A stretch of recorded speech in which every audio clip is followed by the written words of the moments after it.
Un très grand remerciement à Hélène Sixou. C'est une interview qui dure, je dirais, 2 heures et vous allez voir l'intégralité de l'interview bientôt online, puisqu'évidemment, ça prendrait trop de temps. On voulait ici avoir le focus vraiment sur le thème direct par rapport à l'espoir et la transition, non, au thème par rapport à ce qu'elle dit sur Omar sur l'année prochaine, non, la thématique qu'il y aura à Zwoz sur l'année prochaine. Je voulais aussi dire que Hélène Sixou vient de sortir un nouveau livre qui est un chef-d'œuvre absolu, qui est vraiment très urgent de lire, qui vient de sortir il y a quelques semaines, qui s'appelle Incendie. Et là, je cite, « Dans la nuit des cendres noires, qui se substitue à la nuit étoilée, tes messages alarmés circulent en chancelant dans la suie douloureuse. Les SMS se réveillent SOS. Vous aussi, est-ce que vous avez cette odeur de crame dehors? Maintenant, elle entre ici dans le sud-ouest, où la mer forêt se tord en vomissant ses hurlements de fumée colossale. On utilise le mot cramé. Je n'avais encore jamais senti cette odeur crématoire.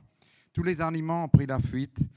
Vous aussi, vous entendez ces galops, ces froissements, ces fuissements, ces millions de halètements. Il n'y a plus de musique, cette atmosphère des mots, cette langue coupée. C'est ce qui rend ma peur folle. Je cherche les chats. Pas de chat, je fuis, je me fuis. Je compte 7 jours et je sors. Les arbres ont fini. Le jardin est occupé par des troncs qui charbonnent, des crayons géants qui pleurent. Tout ça, un extrait donc de Incendie, cet incroyable nouveau livre de Hélène Sixou. Maintenant, c'est notre immense plaisir d'accueillir Théo Kashani, qui va nous faire une conférence, une lecture d'une quinzaine de minutes, suivie par une interview, une conversation où approfondir quelques-unes des thèmes. Théo est un écrivain français et en fait, on s'est rencontrés avec Dominique Gonzalez-Förster.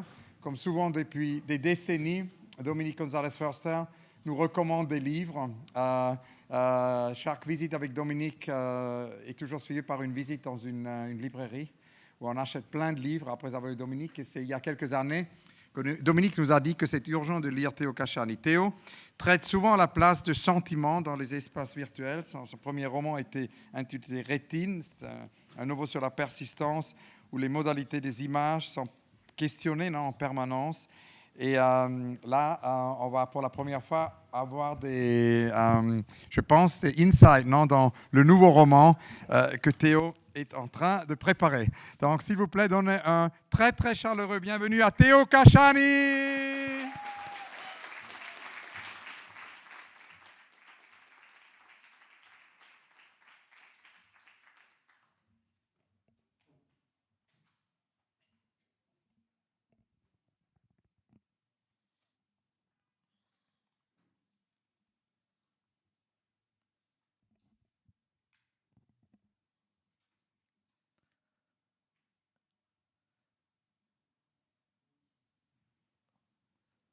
J'aimerais que vous compreniez bien où je veux en venir.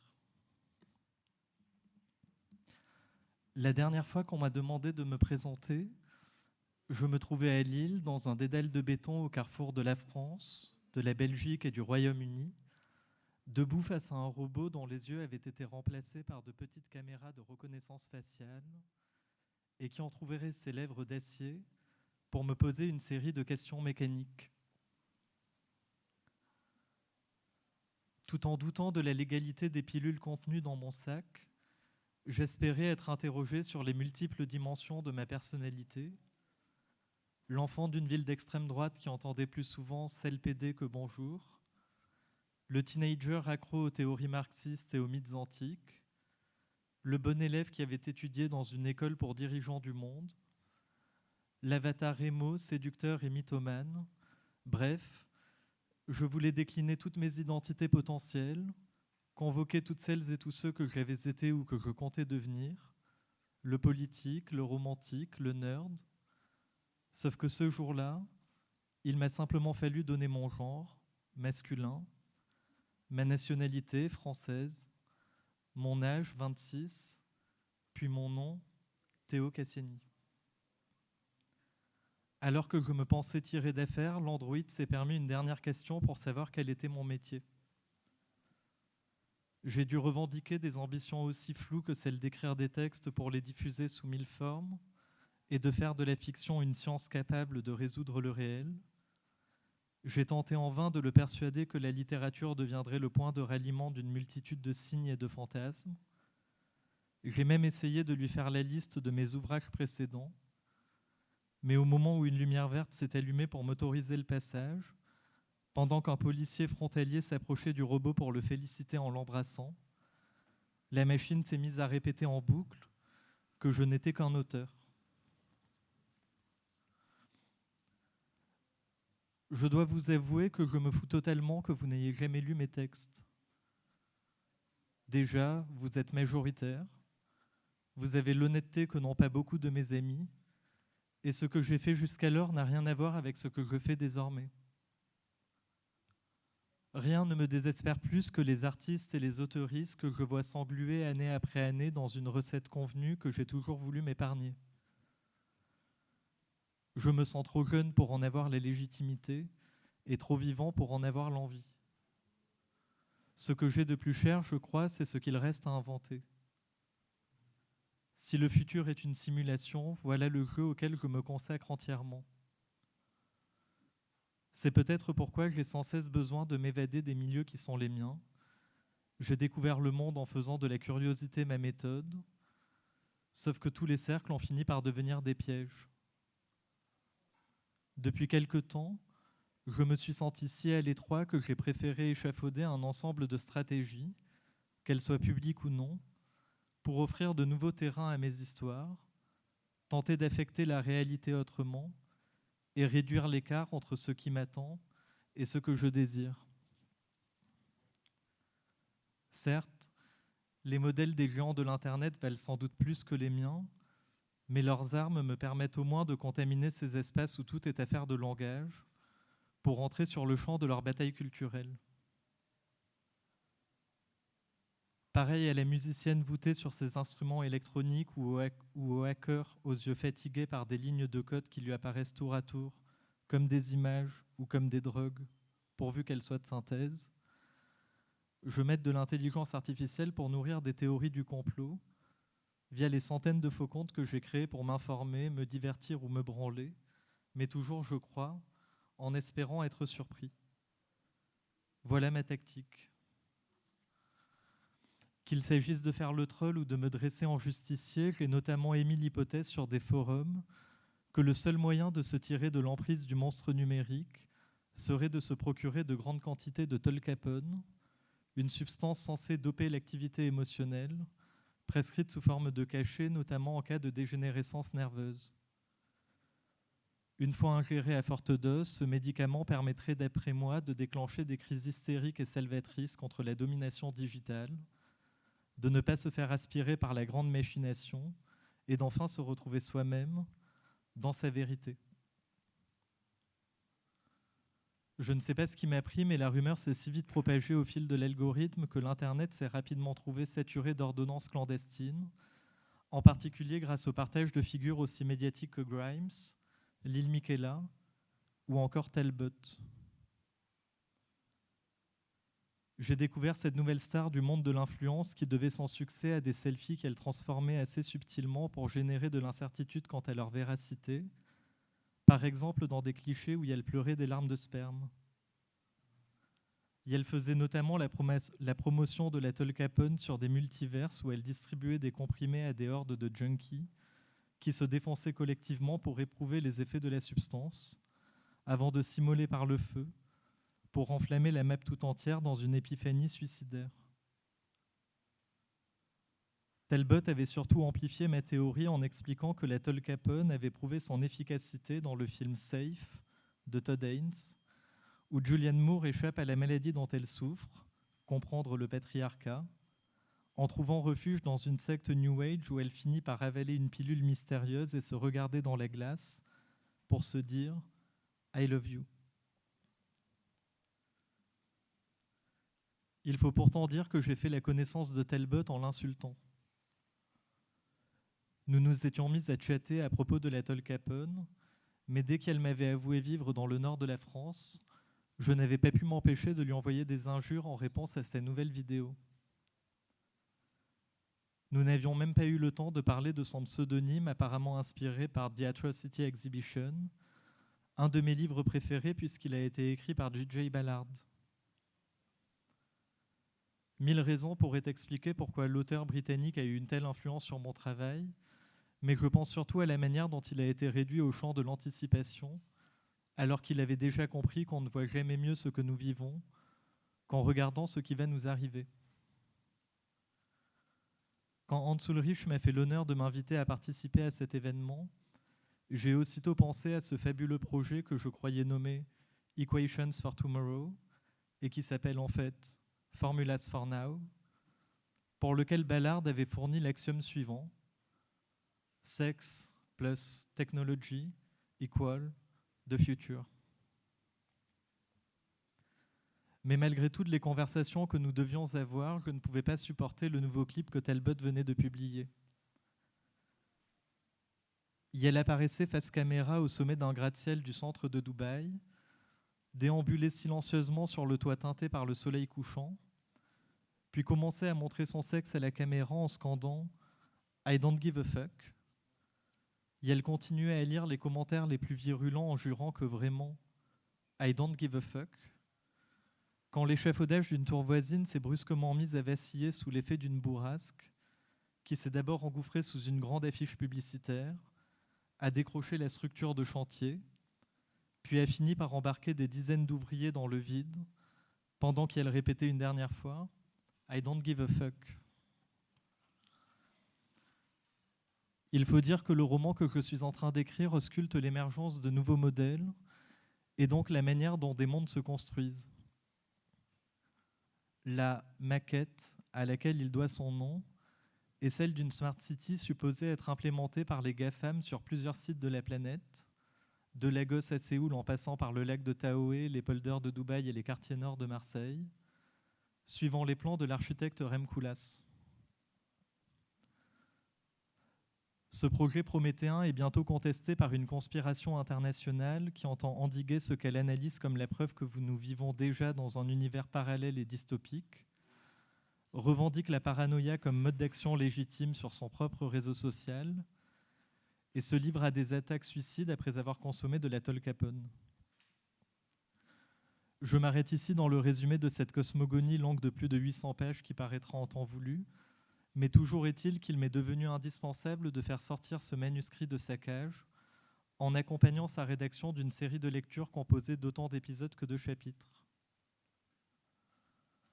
En reprenant le système du feuilleton, ces événements collaboratifs aspirent à mettre le texte à l'épreuve de différents regards tant qu'il est encore malléable, à connecter un ensemble de formats et de contributions, et à utiliser une variété de canaux pour installer le climat de cette fiction jusqu'à la parution du livre qui en sera le résultat, que ce soit sous la forme d'un jeu vidéo au musée du Louvre, d'un film diffusé simultanément à 30 endroits du monde, d'un karaoké dans un immeuble bruxellois, d'une exposition dans un faux data center ou de la conférence que j'étais venu organiser à Lille. Ce 7e chapitre devait donc avoir lieu dans le quartier d'Eure à Lille, imaginé par l'Office for Metropolitan Architecture de Rem Koolhaas en 1989, pour héberger entre autres 2 gares, des bureaux, des parkings et un centre commercial, et plus précisément dans l'espace dit pyranésien, un labyrinthe de passerelles, d'escalators et de plateformes situé à la jonction de l'entrée d'autoroute, du métro de l'agglomération lilloise, des voies de bus, des trains régionaux et des lignes SNCF, Thalys et Eurostar. Les débats à propos de ma fiction entre Chelsea Manning, Legacy Russell, Rajesh Attila et les membres de Rotor devaient être modérés par la lecture d'extraits du texte, ponctués d'une musique de Vigon et paramétrés par l'installation de réflecteurs disposés dans ce réseau de flux de paroles et de récits. C'était sans compter sur la tenue d'un événement sportif le même jour, avec ses mouvements de foule, ses combats de hooligans et ses menaces d'attentats, si bien qu'il ne reste plus désormais que des photographies in situ de ces panneaux argentés, dont vous pourrez retrouver des fragments empaquetés comme des miroirs d'appoint ou des débris stellaires, c'est selon. Le jour de l'annulation, une fois que le robot de la police aux frontières m'avait laissé le droit d'entrer dans l'espace européen, je me suis contenté de me faufiler au travers de la gare en bousculant quelques passagères et passagers, pour monter à bord d'un taxi en direction de l'aéroport. Le décor fouetté par la vitesse défilait de part et d'autre du véhicule. C'était l'automne. Tandis que je me demandais qui de ce paysage ou de mon roman allait infecter l'autre le premier, mon regard se déposait tour à tour sur de grandes zones industrielles à l'abandon et sur le rétroviseur orné de l'inscription « Objects in mirror or closer than they appear ».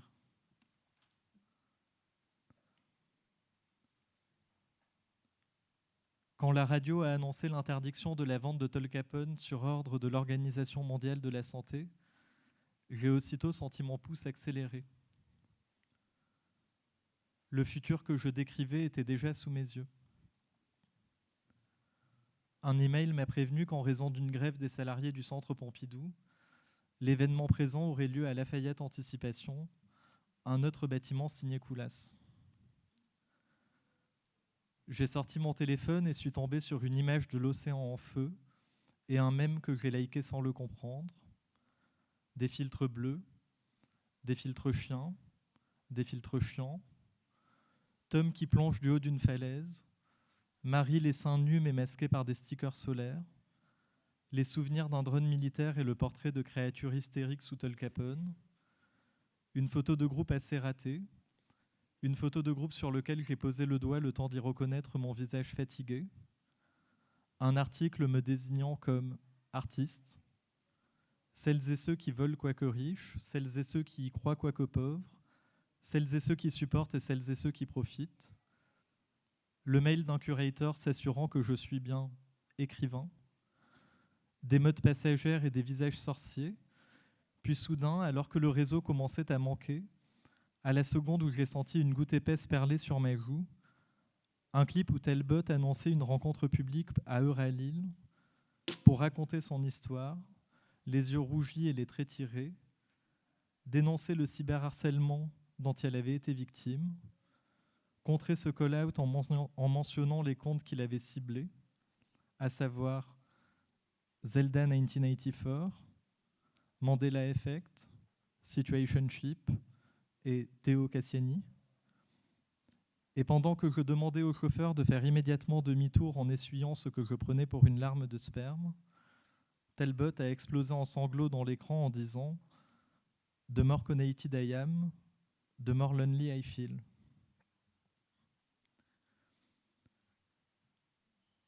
Je me répète, mais j'aimerais vraiment que vous compreniez où je veux en venir.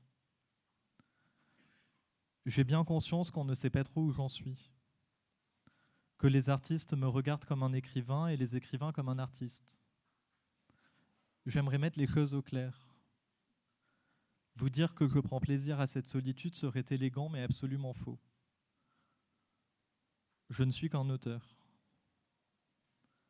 Je peine parfois à comprendre pourquoi la littérature devrait être la seule à rester dans son mouroir, incapable de naviguer parmi les autres domaines et de faire de ses faiblesses une force à l'ère de l'accélération, en produisant assez de lenteur pour fabriquer un peu d'éternité. Je loge une pilule sous ma langue. Je viens d'une génération dont l'identité et la connexion sont devenus les deux champs magnétiques. Je ne peux plus croire en l'idée de communauté, n'en peux plus de devoir m'enfermer dans un monde. J'ai besoin d'inventer de nouvelles relations, besoin aussi d'élargir mon champ d'action, besoin surtout de faire de mes textes le site d'une rencontre entre des savoirs, des mensonges, des spéculations, des passions, des combats, des espoirs. Je ne sais pas vraiment pourquoi mes pas me ramènent vers Euralil. Tout est gris. La présentation de Talbot va commencer d'un instant à l'autre. Une introduction parle de sécurité et de confort. Il sera aussi question du futur. Je me sens partir. À peine arrivé, Yel sinue dans le béton et le verre, titube sur quelques mètres, puis prend place derrière un pupitre entouré de 2 petits téléviseurs et de 3 fauteuils gris. Ça ressemble à une conférence. Yel fixe l'auditoire et avale sa dose de tolcapone. J'aimerais lui demander pardon. Un faisceau lumineux se reflète sur sa peau lorsque nos regards se croisent. Je ne crois pas que Talbot m'ait reconnu. Un spasme traverse sa silhouette. Et elle relève les yeux vers le public et lance « I'm not sure I love you anymore ».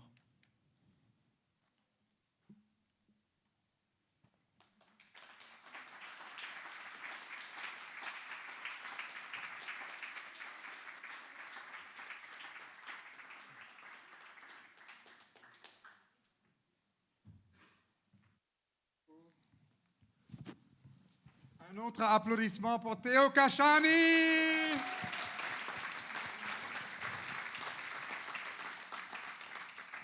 Et Théo, avant qu'on commence la conversation, Christina m'a demandé peut-être que tu nous expliques cet objet magique qui a été produit pour les Engadine Art Talk.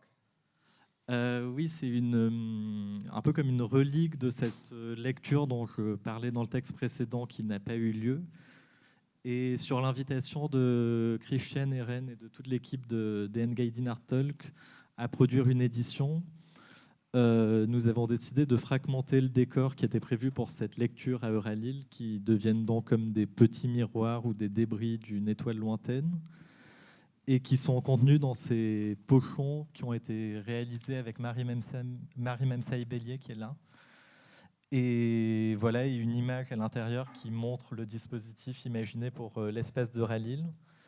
Et il me semble que les éditions sont disponibles à la librairie de Lafayette Anticipation. Formidable. Et avant qu'on parle d'espoir et qu'on ramène tout ça au thème non, de Engadine Art Talk, je voulais essayer de comprendre un tout petit peu plus ce jeu sur le format, puisque ce qui me paraît absolument passionnant depuis le début avec ton travail, depuis qu'on s'est rencontrés, c'est qu'il y a un vrai expériment sur les formats du roman. Et moi, évidemment, je viens de l'expériment avec le format d'exposition.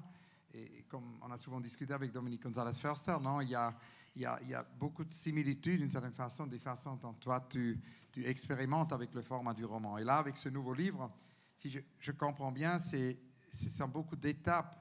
Il y a de la réalité qui est produite avant que le livre même sorte. Donc, il y a une exposition à Nantes à laquelle tu as rapidement fait allusion. J'étais évidemment aussi très intéressé par l'allusion aux jeux vidéo, parce qu'il semble qu'il y a un autre chapitre qui est un jeu vidéo. Donc, le roman est beaucoup plus qu'un roman. C'est d'une certaine façon un roman éclaté. Est-ce que tu peux nous parler un tout petit peu pour essayer de mieux comprendre ces différentes stations qui mèneront au livre? Oui, absolument. En fait, mon rapport à l'écriture a toujours été ancré dans un panorama de la création plus largement. Moi, toujours en écrivant, mais au contact d'autres artistes et d'autres personnes produisant des formes qui ne soient pas que du texte. Et lorsque mon premier roman est paru, Rétine, j'avais imaginé une série de lectures qui accompagnaient la parution du roman, mais qui devenaient presque comme des événements marketing et qui n'existaient pas en tant que tels, qui étaient comme écrasés par l'objet qui était en train d'être commercialisé et distribué. Et surtout, chaque fois que j'assistais à des événements où je confiais ces pages à un ou une performeuse, à un musicien, peu importe, j'avais toujours envie d'appeler mon éditeur immédiatement et de lui demander de réécrire le livre, parce que ce qui se passait sous mes yeux me donnait des informations extrêmement précieuses sur le roman que je voulais écrire. Et donc pour ce nouveau roman, l'idée m'est venue de reprendre le format du feuilleton, qui a un peu disparu, mais qui est dans la tradition littéraire très important, et de réaliser une série d'événements avec autant d'épisodes que de chapitres dans le livre, qui ont commencé il y a un peu plus d'un an et qui vont encore s'étirer jusqu'à la sortie du roman, et qui non seulement permettent d'installer cet autre monde qu'est le roman, qui accueille plein de gens, qui devient comme une plateforme qui héberge un ensemble de pratiques, de regards, etc., mais qui me permet aussi, moi, d'un point de vue très égoïste, d'éprouver le roman avant qu'il soit sec, qu'il soit figé dans le livre, mais d'en faire un espace, comme tu le disais, d'expérimentation.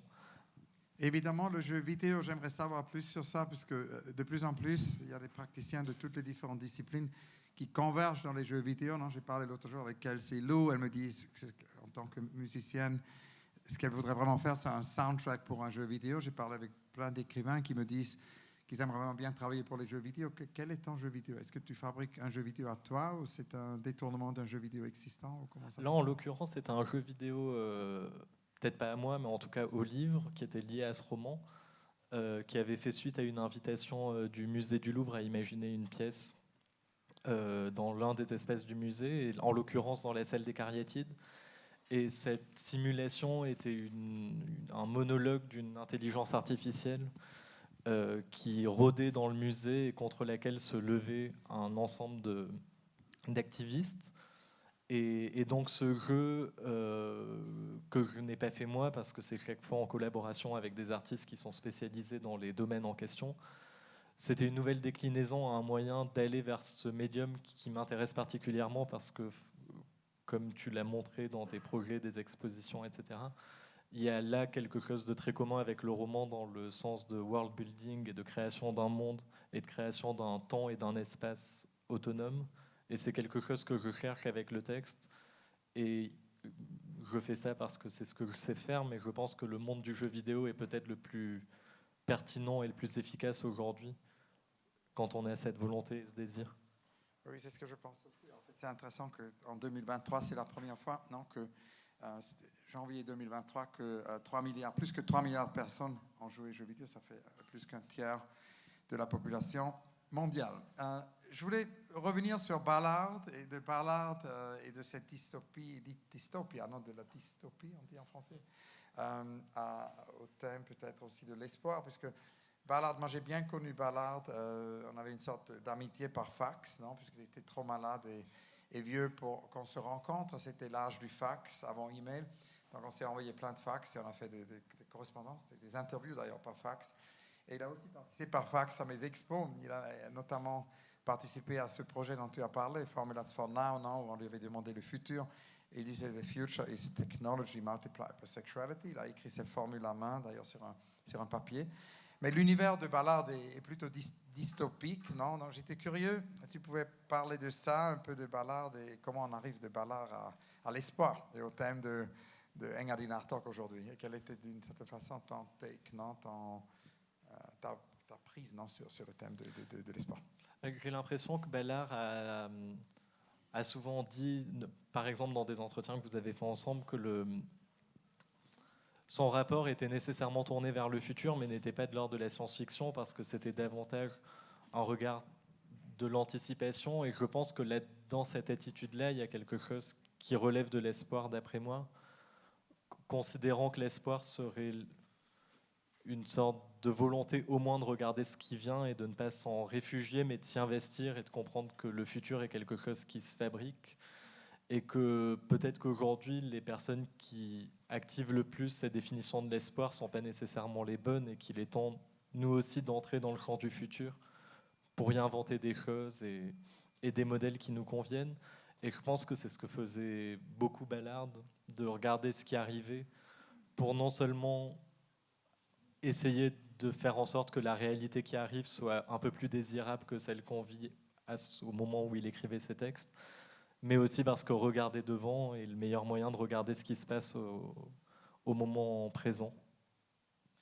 Et j'aimerais bien aussi qu'on discute un peu l'espoir par rapport au langage et aux possibilités peut-être d'un langage plus inclusif, non? Puisque tu as écrit ce texte pour Dominique Gonzalez-Förster, La chambre humaine et la planète close. Et c'est un texte vraiment qui va vers un langage beaucoup plus inclusif. Tu peux nous en parler? C'est un texte qui était peut-être le texte le plus vertigineux qui m'ait jamais demandé d'être écrit, parce que Dominique Gonzalez-Förster m'avait demandé d'écrire sa biographie. Et comme sa pratique a toujours consisté à refuser le modèle biographique et à s'inventer en tant que personne biographique et que persona, je devais d'un seul coup figer dans un texte quelque chose qu'elle a toujours voulu laisser en mouvement. Et une des manières d'épouser cette espèce de biographie mouvementée, c'était aussi dans le cadre d'une discussion avec elle, parce que c'était pas un choix qui m'appartenait seulement, d'employer un pronom non binaire pour définir Dominique, c'est-à-dire le Yel en français et le Veille en anglais, et qui sont des pronoms qui sont présents dans mes textes, pas du tout à des à des fins manifestes, mais simplement parce que je les considère comme naturellement légitimes dans les univers que j'essaye de décrire. Et ça nous ramène à la prochaine question, en fait, qui est sur cette idée, parce que le texte aussi parle de nouvelles opportunités, non, d'expression et d'auto-expression, self-expression en anglais. Et je voulais peut-être te demander aussi de me parler de ton espoir pour des futurs formats d'écriture, non? Puisque, en fait, on sait beaucoup de choses sur les projets non réalisés. Les architectes, et on sait très peu sur les projets non réalisés des écrivains, des artistes plasticiens, des poètes, puisqu'ils ne les publient jamais, non? Et le range, non, le spectre des projets non réalisés est assez vaste. Il peut y avoir des projets qui sont trop chers pour être réalisés, trop intenses en termes de temps pour être réalisés, peut-être aussi des projets simplement impossibles, des projets utopiques. Certains projets aussi sont censurés, d'autres sont, comme disait toujours mon ami Doris Lessing, il y a d'autres projets aussi qui sont autocensurés, non? Des projets qu'on n'ose peut-être pas écrire ou faire. Donc j'étais très curieux, oui, si tu pouvais nous parler un peu de tes espoirs pour des futurs formats d'écriture et par conséquent aussi peut-être d'un ou deux de tes projets non réalisés. Pour ce qui est des futurs formats d'usage du texte, je pense que c'est quelque chose qui est en train de s'inventer, mais qui est très complexe à un moment où les formats traditionnels du texte ont plutôt tendance à s'affaisser, là où le texte est pourtant plus présent que jamais sous plein d'autres formes. Donc c'est des choses qui m'intriguent et que j'expérimente et que j'essaye de jauger et de sonder comme ça. Pas toujours avec ma casquette d'écrivain, mais pour ce qui concerne les projets non réalisés, je pense que c'est peut-être ça une des voies du salut de la littérature aujourd'hui. Parce que je pense que dans la littérature, il y a une figure de l'autorité qui est très importante et très écrasante, qui crée une pression, parfois même une censure très importante sur ces projets qu'on veut ou pas réaliser. Et moi, je rêve un peu d'un temps où des livres puissent exister par-delà les personnes qui les écrivent, et ce qui rendrait nécessairement le nombre de projets non réalisés beaucoup moins conséquent qu'aujourd'hui. Et je pense que c'est peut-être ça une des manières d'utiliser la littérature aujourd'hui, en profitant de ce qui fait sa faiblesse aujourd'hui, c'est-à-dire sa lenteur, sa richesse et sa complexité, qui sont des motifs d'espoir pour moi pour la littérature et pas du tout des motifs de faiblesse.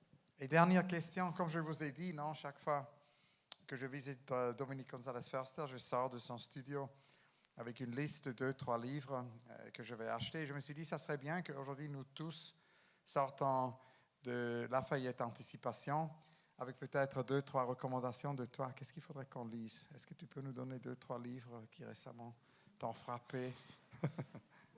Je suis un peu terrifié par cette question. Mais ça peut aussi être des livres du passé, hein, puisque en fait, souvent le futur est inventé avec des fragments du passé. On en a parlé ce matin, en fait, au début, non, de Engadina Talks avec Simone Fatal, sur cette idée de la longue durée. Elle nous a parlé du plus vieux objet dans le Louvre, donc ça pas nécessairement que des livres récents. Il faut peut-être reformuler la question, ça peut être des livres récents et anciens. La réponse que je vais donner là est très différente de celle que j'aurais donnée il y a 10 minutes et de celle que je donnerai dans 10 minutes, mais là je suis en train de penser déjà à toutes les formes non littéraires qui m'ont inspiré pour écrire ces derniers temps, mais j'ai beaucoup lu ces derniers jours, je ne sais pas pourquoi, j'ai relu le Don Quichotte de Katy Heiker, donc je pense à ce texte. Et je pense Le aussi... premier livre, c'est Katy Heiker, Don Quichotte. Oui. Oui.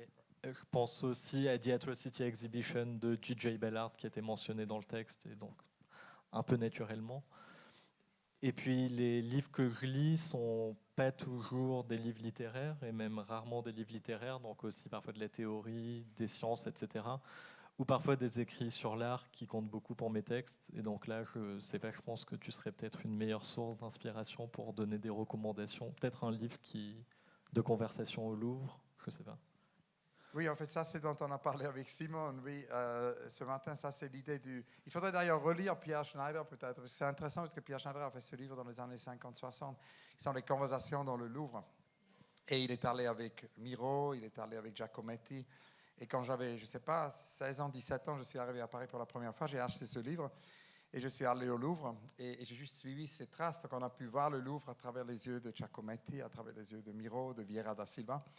Et on a toujours voulu faire un remake, donc maintenant c'est sorti et c'est le remake. Donc on peut voir le Louvre à travers les yeux de Simone Fattal que vous avez rencontré plus tôt aujourd'hui. On peut voir le Louvre, nous amène à ces collections qu'elle a décrites. On peut voir les collections égyptiennes à travers les yeux de Barbara Chase Ribou. On peut voir aussi le Louvre à travers les yeux de Anselm Kiefer, de Julien Creuset, de Kader Attia. Donc c'est l'idée, c'est en fait un livre qui en même temps est une boîte à outils avec laquelle on peut vraiment se promener, ce qui nous ramène aussi à la Suisse et à Robert Walser. Théo, merci infiniment. Un grand applaudissement pour Théo Kashani.